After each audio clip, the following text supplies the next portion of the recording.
les jeudis, Cybèle Olivier, qui est journaliste à La Recherche et qui est une fille qui a vraiment des antennes partout. Elle vient de nous parler de différents phénomènes de société ou nous parler de choses qui sont peut-être passées en dessous du radar. Puis aujourd'hui, Cybèle, tu nous parles de Monsieur Sam Bankman-Fried.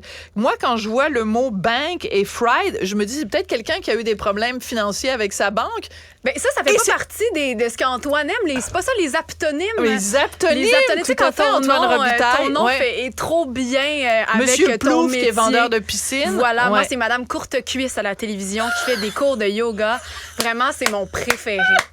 Bon, écoute, alors, oui, Monsieur Bankman-Fried. C'est ça, lui, ouais. Fried, comme ça qu'il le prononce, Bankman-Fried. Je vais l'appeler Sam parce qu'il a prononcé son nom tout le long. On va l'appeler Sam comme ça. Mais lui, en fait, c'est un multimilliardaire qui a perdu sa fortune en dedans de 3 jours. 6 milliards en 3 jours qui se sont effondrés. Pourquoi? Ben parce qu'on l'accuserait d'une grande fraude. D'accord. Et là, tu dis, j'ai mes antennes partout, j'ai un radar. Vous en avez sûrement entendu parler l'année dernière, au mois de novembre, c'est le scandale FTX. Je vous en parle aujourd'hui parce que là, finalement, Sam est devant les tribunaux pour qu'on comprenne qu'est-ce qui s'est passé, comment ça, autant d'argent se sont volatilisés et surtout, qu'est-ce qui s'est fait avec cet argent-là.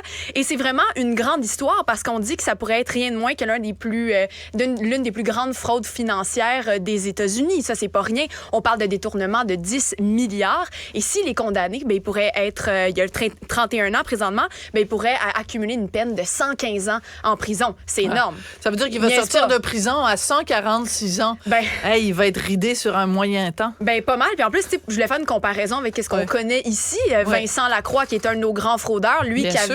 avait fraudé pour 70 millions et à peu près 10 000 investisseurs qui avaient été donc floués. Lui a écopé de 12 ans.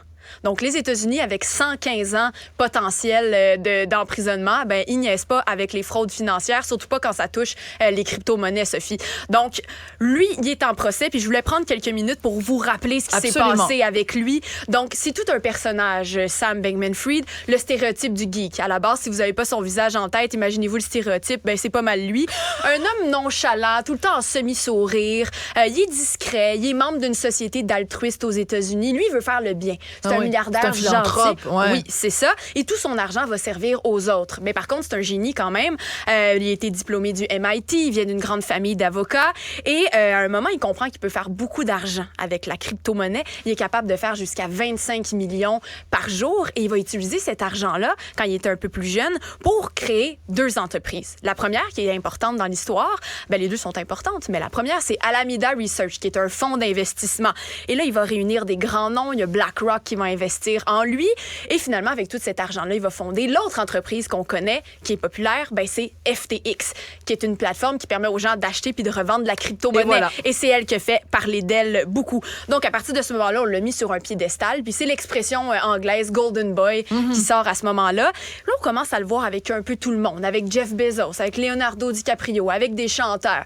Il fait des campagnes de marketing pour promouvoir justement sa compagnie FTX avec des grands sportifs comme Naomi Osaka, comme Stephen Curry, un gars de la NBA, et Tom Brady. Je sais pas si tu te rappelles, il y avait une publicité qui circulait, probablement que nous, on l'a vu sur les réseaux sociaux, mais lui est là, Tom Brady, dans son salon, il parle avec sa femme, qui est son ex-femme aujourd'hui, et il lui dit, ben moi, j'investis dans FTX, puis il appelle plein d'amis, et donc, il fait la promotion de ça, et il va même mettre sa fortune de 650 millions entre les mains de FTX. C'est pour te dire, les gens y croient. La crédulité, oui, exactement. Tout à fait. Et en 2021, donc, il y a à peu près 10 milliards qui sont bougés par jour sur cette plateforme-là. C'est pour vous dire à quel point c'est énorme. Et en plus de ça, juste pas vous compreniez, Sam avait des antennes, lui, en politique. Il a utilisé de l'argent pour faire des dons, autant démocrates que républicains, près de 100 millions qui ont été donnés en 2020 et 2022.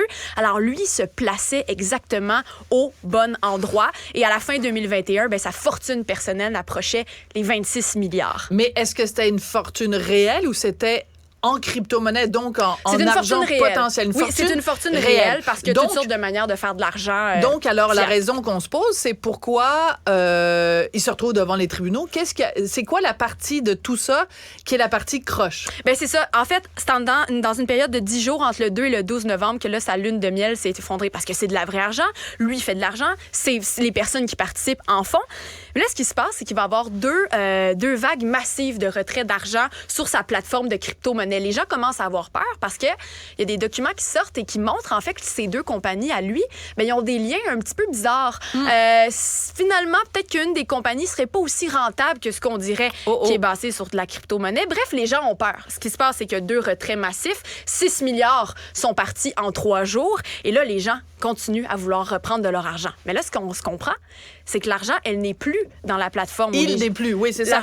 Donc, c'est un petit peu comme un Ponzi, c'est-à-dire que les gens investissent parce qu'ils pensent qu'il y a de l'argent, puis on leur dit tu vas avoir un retour. Donc, tu as un petit retour. Bien, en fait, c'est vraiment que dans la plateforme de crypto-monnaie, ce qu'on fait, c'est qu'on dépose des fonds fiat dedans. Ouais. Puis après ça, ces fonds-là sont transformés dans les différentes crypto-monnaies qu'on peut utiliser. Donc, en fait, c'est plus comme une plateforme d'hébergement. Si tu peux voir, ton argent est là, puis toi, tu bouges quand tu veux. Lui n'est pas supposé toucher à cet argent-là. Il est supposé rester là. Et quand toi, si tu veux la retirer, la retransformer en argent fiat, ben tu peux. Mais là, les gens, quand ils commencent à avoir peur, ils se rendent compte qu'il n'y en a plus d'argent. L'argent n'est plus là. Non, il y a un trou de 8 milliards que Sam doit remplir. Alors là, il commence à prendre des fonds de son autre entreprise, de les envoyer à la pelletée dans FTX. Puis ça, c'est correct, entre guillemets, pour essayer de rembourser les gens. Il n'est pas capable, il fait faillite. Et là, on se dit tous à la fin, comment ça se fait que les fonds étaient plus là? Et c'est ça, en fait, la fraude. C'est que Sam, ce qu'on comprend, c'est que tous les fonds des investisseurs qui étaient dans FTX, que les investisseurs ont mis là-dedans, a été utilisé pour Sam, dans tout ce que je vous ai nommé un peu plus tôt, pour les dons politiques. Piger dans le boîte à bonbons. Et donc, la fraude, c'est qu'il a utilisé, à l'insu de tous les investisseurs, leur argent à ses bienfaits personnels. Donc, il est en cours maintenant. C'est un procès qui va durer 6 semaines. On va essayer de déterminer, en fait, quel était exactement le motif de la fraude. Lui, Sam se défend en disant, non, c'était juste une mauvaise gestion du risque. J'ai jamais voulu frauder personne. J'ai juste donc, la question des intentions et de est-ce qu'il y a malice ou il n'y a pas malice. Je pense qu'il y a peut-être, je ne sais pas quelle est ta conclusion, mais en tout cas, on peut en faire déjà une de conclusion. C'est si c'est trop beau pour être vrai, c'est parce que c'est trop beau pour être vrai. Je pense que tu as tout à fait raison. Et aussi, ça va bien sûr mettre encore les gens moins dans la confiance de tout le marché de la crypto-monnaie et des grands empires qui se construisent comme ça en seulement quelques années aussi. Oui, mais même au-delà de ça, au-delà de la crypto-monnaie en tant que telle, on a tous un beau-frère ou une belle-mère qui nous dit « Ah, mon Dieu, c'est extraordinaire, hein, mets ça là-dedans, puis tu vas avoir un rendement de 40 ». 1 minute. Mon œil. Hey, wow, minute. Merci beaucoup, Cybèle, Olivier. Ça a été très intéressant. Je voudrais remercier à la recherche Audrey Robitaille, Marianne Bessette, à la mise en onde et la réalisation Tristan Brunet-Dupont. Merci. Et à demain. Et faites attention à votre argent.